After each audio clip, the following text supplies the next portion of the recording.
Hello friends. ఈ సమాజంలో ఒక రెస్పెక్టివ్ ప్లేస్లో ఉండి కూడా సభ్యత సంస్కారం లేకుండా ప్రవర్తించే వారిని ఏమంటారు? కనకపు సింహాసనం మీద సునకాన్ని కూర్చోబెడితే ఏం చేస్తుందో అదే చేశాడు ఈ మహానుభావుడు. ఫ్రెండ్స్, ఇలాంటి వారిని ఏమనాలనేది మీకే వదిలేస్తున్నాను. ఇదంతా ఇప్పుడు ఎందుకు చెప్తున్నానంటే, తమిళనాడుకు చెందిన అన్నాడీఎంకే పార్టీ లీడర్ అయిన ఏవి రాజు త్రిషపై చేసిన మాటలే కారణం. హీరోయిన్ త్రిష గురించి ప్రత్యేకంగా చెప్పుకోవాల్సిన పని లేదు. తెలుగులో టాప్ హీరోస్, సీనియర్ హీరోస్ అందరితో తను నటిస్తూనే మరోవైపు ప్రభాస్, ఎన్టీఆర్ లాంటి యంగ్ హీరోస్తో కూడా నటించి మెప్పించింది. ఈ మధ్య పొన్నియిన్ సెల్వం ఫస్ట్ 2తో తన సెకండ్ ఇన్నింగ్స్ కూడా స్టార్ట్ చేసింది. లోకేష్ కనకరాజ్ డైరెక్షన్లో వచ్చిన లియో మూవీలో విజయ్ పక్కన హీరోయిన్గా కూడా యాక్ట్ చేసింది. సరిగ్గా ఈ సినిమా షూటింగ్ సమయంలోనే లియో మూవీ ప్రమోషన్స్లో నటుడు మన్సూర్ అలీ ఖాన్ ఈ సినిమాలో త్రిష నా చేతుల్లో ఎత్తుకు వెళ్ళి రేప్ సీన్ ఉంటుందేమో అని ఎక్స్పెక్ట్ చేశాను, కానీ ఈ కుర్రాలు నాకు ఆ అవకాశం ఇలేదు అంటూ కొన్ని వల్గర్ మాటలైతే మాట్లాడాడు. ఆ మాటల్ని ఖండించినందుకు గాను నా మాటల్ని కావాలని వక్రీకరించారు, నన్ను చెడ్డవారిని చేసేందుకు ప్రయత్నిస్తున్నారని త్రిషపై, ఖుష్బుపై పరువు నష్టం దావా కూడా వేశాడు. చివరికి కోర్టు కలగజేసుకుని చివాట్లు పెట్టింది మన్సూర్ అలీ ఖాన్కి. దాంతో అన్ని మూసుకు కూర్చున్నాడు. ఆ వివాదంలో ఏ సంబంధం లేకపోయినా ఆ వివాదంలోకి లాగబడింది త్రిష. మొత్తానికి ఎలాగాల ఆ వివాదం సద్దుమణిగింది. ఇప్పుడు ఒక రాజకీయ పార్టీకి చెందిన ఒక నాయకుడు ఒక ఎమ్మెల్యేపై విమర్శలు గుప్పించే సమయంలో కావాలనే అందులోకి త్రిషను లాగాడు. ఇప్పుడు కోలీవుడ్లోనే కాదు, తమిళనాడు మొత్తం ఇది తీవ్రంగా చర్చనీయాంశంగా మారింది. అసలు జరిగింది ఏమిటి అంటే, అన్నాడీఎంకే పార్టీ నుంచి వెలివేయబడ్డ నాయకుడు, అంటే ఇలాంటి చౌకబారు వేషాలు వేసినందుకు గాను అన్నాడీఎంకే పార్టీ ఎన్నోసార్లు ఇతన్ని పార్టీ నుంచి బహిష్కరించింది. అలాంటి ఒక దరిద్రుడు, అతని పేరు ఏవి రాజు. అతను చేసిన కమెంట్స్ ఏమిటి అంటే, మేము గతంలో అన్నాడీఎంకే పార్టీని, సీఎం పళనిస్వామిని, గవర్నమెంట్ని కాపాడాలనుకునేందుకు ఎమ్మెల్యేలందరినీ కలిసి ఒక రిసార్ట్కి తీసుకెళ్లాము.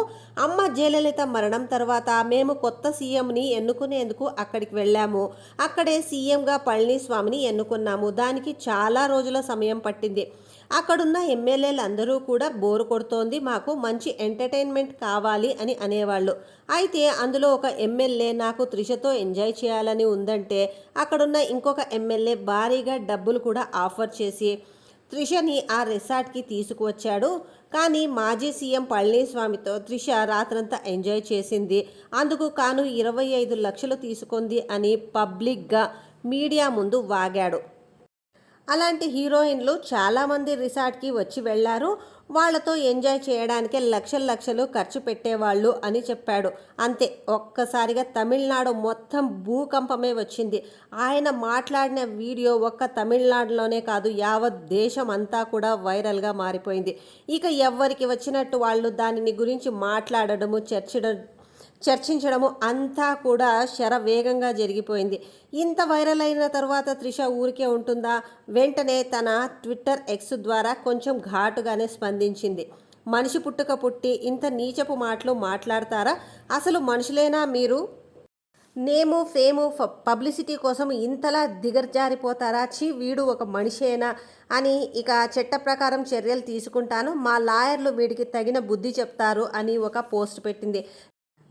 లేటెస్ట్గా ఈ విషయంపై హీరో విశాల్ తన ట్విట్టర్ అకౌంట్ వేదికగా ఈ మాజీ నాయకుడి పేరు చెప్పకుండా విరుచుకుపట్టాడు. ఒక రాజకీయ పార్టీకి చెందిన ఒక మూర్ఖుడు మా ఇండస్ట్రీకి చెందిన వ్యక్తి గురించి చాలా అసహ్యంగా మాట్లాడాడు అని విన్నాను. ఇదంతా కేవలం పబ్లిసిటీ కోసమే చేస్తారు కాబట్టి నేను వాడిని ఇంకా ఫేమస్ చేయాలి అనుకోను కాబట్టి పేరు చెప్పట్లేదు. మీరు టార్గెట్ చేసిన వ్యక్తి పేరు కూడా నేను చెప్పను. మేము మంచి స్నేహితులము, సినిమాలో కో ఆర్టిస్టులము. మీరు చేసిన ఈ నీచపు పని తర్వాత మీ ఇంట్లో స్త్రీలు క్షేమంగా మీ ఇల్లు చేరాలని మనస్ఫూర్తిగా కోరుకుంటున్నాను అని ఒక ట్వీట్ చేశాడు.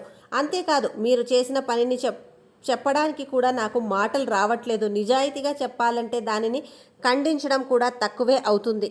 అసలు ఇలాంటి వాడు భూమి మీద ఉన్నంత వరకు వాడు ఒక మనిషిగా మాత్రము అస్సలు ఉండలేడు. డబ్బు కోసం ఇదంతా అయితే కష్టపడి సంపాదించాలి, లేదా బిచ్చగాడిగా అయినా సరే తన కెరియర్ని ప్రారంభిస్తే అట్లీస్ట్ ఆ బిజ్జగాళ్ళైనా తనకు సరైన పద్ధతి నేర్పిస్తారేమో అని తన స్టైల్లో కొంచెం గట్టిగానే కౌంటర్ అటాక్ చేశాడు విశాల్. ఈ విషయంపై మొత్తం తమిళనాడు అంతా కూడా చిచ్చు రేగింది.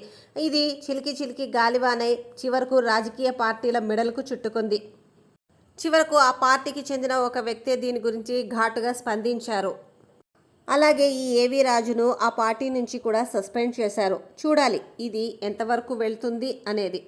ఫ్రెండ్స్, ఈ విషయం గురించి మీరేమనుకుంటున్నారో అనేది కింద కమెంట్ చేయడం మాత్రం అస్సలు మర్చిపోవద్దు. వీడియోని లైక్ చేయడం అస్సలు మర్చిపోకండి. మన ఛానల్ని ఫస్ట్ టైం చూస్తుంటే ప్లీజ్ ప్లీజ్ ప్లీజ్ సబ్స్క్రైబ్ చేసుకొని మమ్ము సపోర్ట్ చేయండి. Thank you.